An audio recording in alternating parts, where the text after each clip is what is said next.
تمام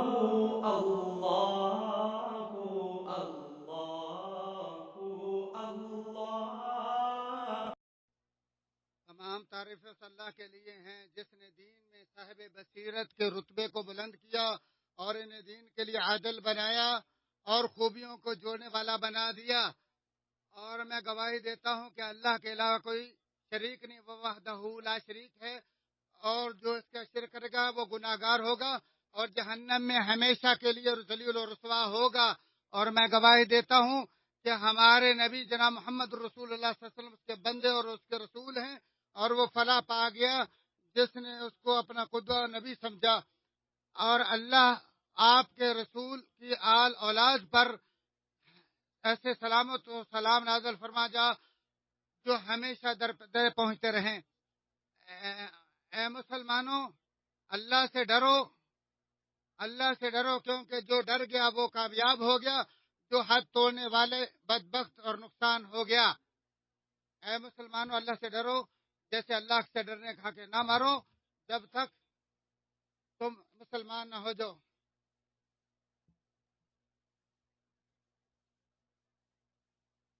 بصیرت دلوں میں اللہ کا اجاگر کردہ وہ نور ہے جس سے حق و باطل، خیر و شر اور عزت و ذلت کا فرق کا شعور ملتا ہے۔ اے مسلمانوں، عقل و بصیرت کی محرومی آنکھوں کی محرومی سے کہیں زیادہ ہے، تکلیف دہ ہے اور بہت بڑی مصیبت ہے، کیونکہ عقل کے اندھے سے بڑھ کر کوئی اندھا نہیں ہے۔ چنانچہ اللہ تعالیٰ فرماتے ہیں،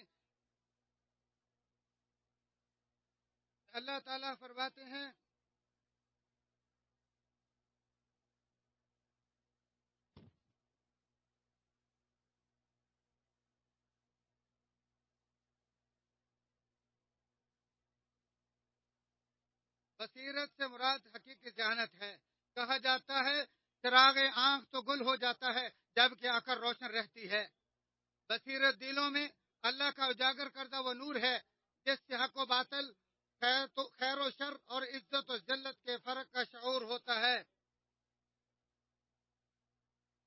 عقل و بصارت کی محرومی آنکھوں کی محرومی سے کہیں زیادہ شدید تکلیف دہ اور بہت بڑی مصیبت ہے، کیونکہ عقل کے اندھے سے بڑھ کر کوئی اندھا نہیں ہے۔ کیونکہ اللہ تعالیٰ فرماتے ہیں، کیا انہوں نے زمین میں سیر و سیاحت نہیں کی جو ان کے دل حق کو سمجھتے اور کان سنتے، مگر حقیقت یہ ہے کہ یہ آنکھوں کے نہیں دل کے اندھے ہیں۔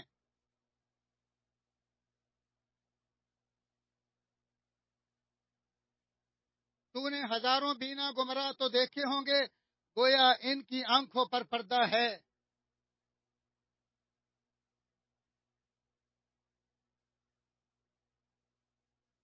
جن کی آنکھوں پر پردے چڑھے ہوئے ہیں۔ جو اللہ کا حق جانتا ہو وہ نابینا ہو کر بھی بینا ہے۔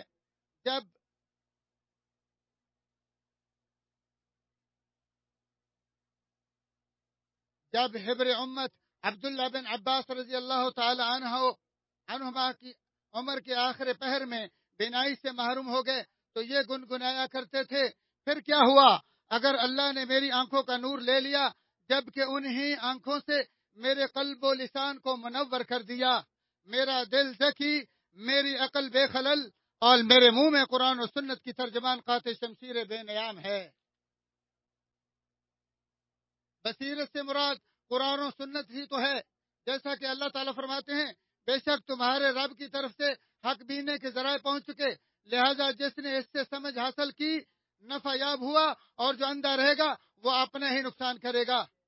یعنی قرآن اور سنت نبی پر مشتمل وہ دلائل و براہین تمہارے پاس آ چکے ہیں جو تمہارے دلوں کے ویسے ہی نور ہیں جیسے تمہاری آنکھوں کا نور ہے۔ تو قرآن اور سنت کے اجالے میں توہم پرستی اور گناہوں کی گہری کھائی سے نکل کر عروج و ترقی کی منزلیں طے کر لو۔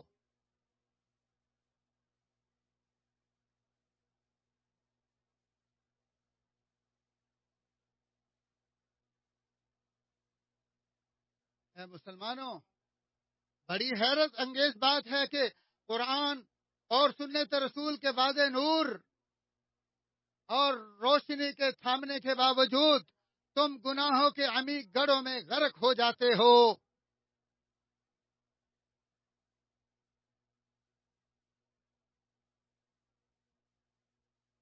قرآن و سنت جو ایسی آیات و براہین پر مبنی ہے جسے دیکھ کر راہ راست ملتی ہے، جس سے بڑھ کر اور کوئی چیز نہیں، بس ادنا سے ادنا ظلمت و گمراہی کو حقیر نہ جانتے ہوئے نور کے بلند و بالا میناروں کے طلبگار رہو۔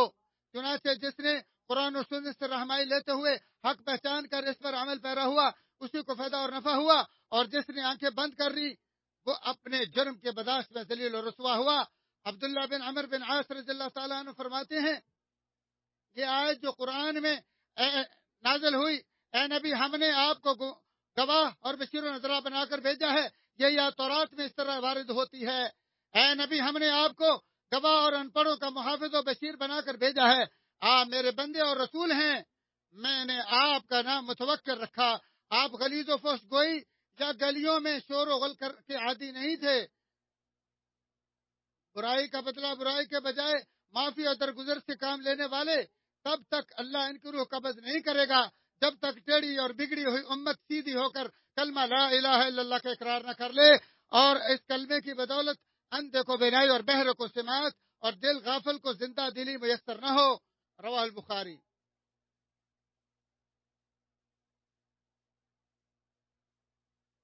آپ کے اس قول کا مراد شرک کی بے کنی اور توحید کی بالادستی اور ملت اعجاز سے مراد ملت کفر اور مراد کلمہ توحید ہے، جس کے حق سے اندھی آنکھ کو بینائی نصیب ہوتی ہے، لہذا اندھی آنکھ سے مراد زخم سے اندھی نہیں بلکہ حق ناشناس آنکھ ہے، جیسا کہ اللہ تعالیٰ فرماتے ہیں وہ سننے اور دیکھنے کی صلاحیت سے بالکل محروم ہیں۔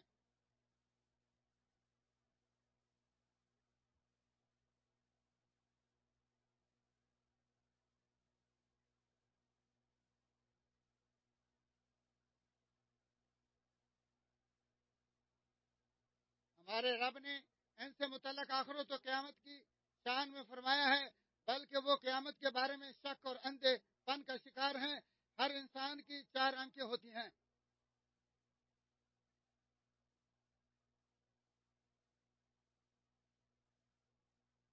بلکہ وہ قیامت کے بارے میں شک اور شبے میں اور قیامت کے بارے میں شک میں مبتلا ہیں۔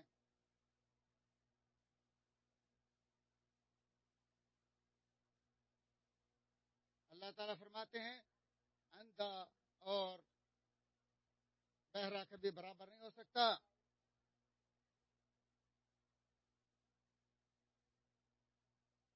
اللہ تعالیٰ نے یہ اہل اطاعت اور اہل معصیت کی مثال بیان کی ہے۔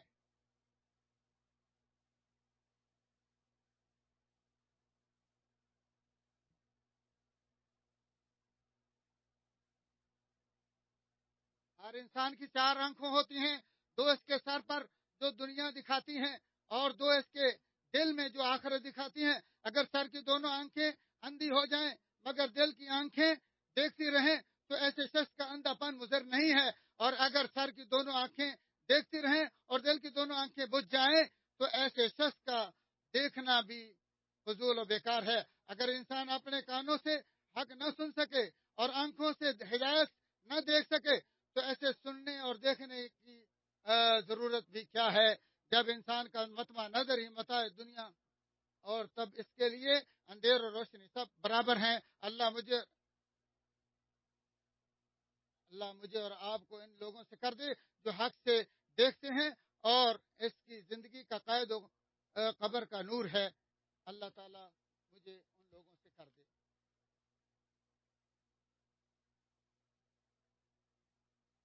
تمام تعریفیں اس اللہ کے لیے ہیں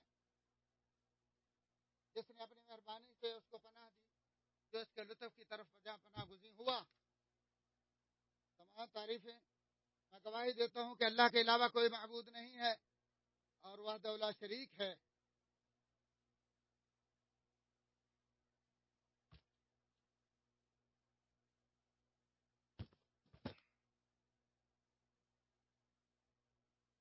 اے مسلمانوں، اللہ سے ڈرو اور اس وقت تک نہ مرو جب تک تم سچے مسلمان نہیں ہو جاتے۔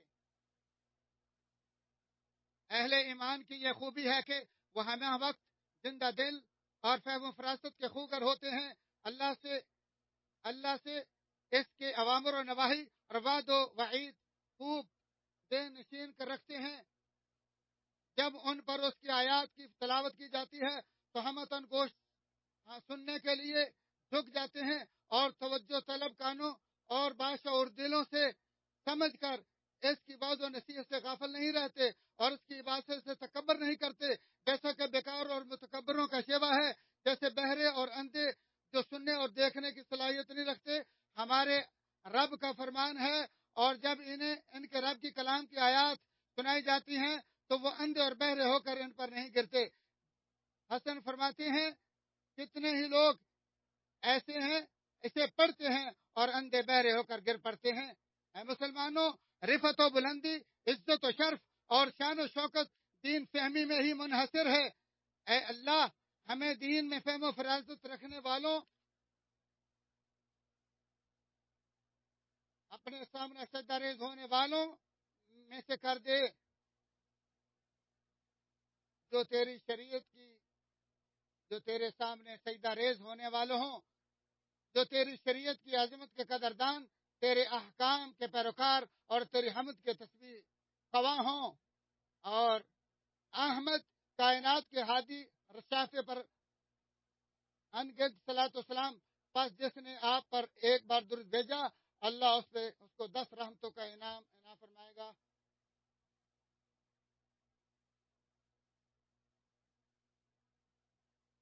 اے اللہ، مسلمانوں کو عزت عطا فرما. اے اور مسلمانوں، اے اللہ، دین کے دشمن کو تباہ و برباد کر دے. اے اللہ، مسلمانوں کے اندر خوشحالیاں عام کر دے. یا اللہ، مسلمانوں کو کہ مکرو دشمن کے مکرو فریب اور حاسدین کے شر سے محفوظ فرما. اے اللہ، خادم الحرمین شریفین کو نیکی کی توفیق عطا فرما جو تجھے راضی کر دے. اے اللہ، ہمارے ان فوجیوں کو جو حفاظت پر معمور ہیں ان کی حفاظت فرما. اے ہمارے جو امن کے محافظ ہیں ان کی حفاظت فرما. اے اللہ تعالی، ہمیں برائی اور دن رات کی برائیوں سے محفوظ فرما. اے اللہ، ہمارے بیماروں کو شفا دے اور مصیبت زدوں کو عافیت عطا فرما. مردوں کو، ہمارے اموات کو رحم فرما. اور ہمارا جو اے اللہ، ہمارے دشمنوں کے خلاف اے رب العالمین ہماری مدد فرما. اے اللہ، ہماری دعا سن. اے رحمان، اے عظیم و کریم.